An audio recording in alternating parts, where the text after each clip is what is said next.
Hello and welcome to another episode at CIO Talk with Riaz. This is Riaz Yusuff.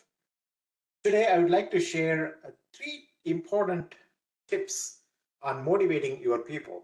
As IT leaders, a lot of times what we do is people management, and a good portion of that involves motivating people.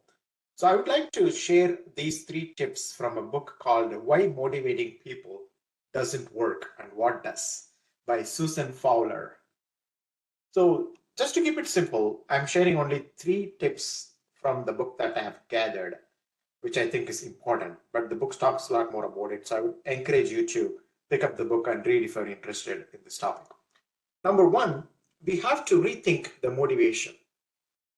The book actually challenges the traditional approach of external motivators like rewards and punishments, which is what we have understood to be the actual motivators. Some people are motivated by rewards, some people are motivated by punishment, also called as carrots and sticks. But Fowler, the author of this book, argues that true motivation comes from within, and the traditional methods often backfire, creating dependence and resistance, which I found to be true. So that's the number one thing I want us to challenge ourselves. Just rethink the motivation. Don't just go by the traditional understanding of motivation is all about rewards and punishment. It's not true anymore. So just rethink the motivation, go out of the box. That leads us to number two and number three. Number two is the power of autonomy. Humans have a deep-seated need for autonomy. When we feel controlled and micromanaged, our motivation plummets. Instead, leaders should focus on empowering individuals to take ownership of their work and make decisions. I can't agree with this assessment by the author any more than what it's mentioned.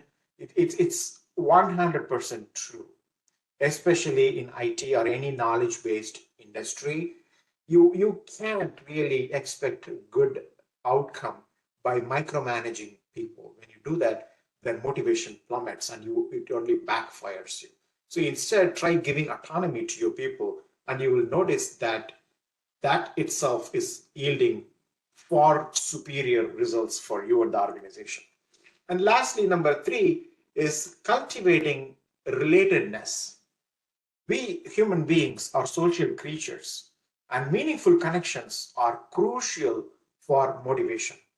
Leaders should foster a sense of community and belonging by building trust, encouraging collaboration, and celebrating shared successes. So, as a leader, this is the key thing that we have to do. We have to build a trust amongst our people, our team.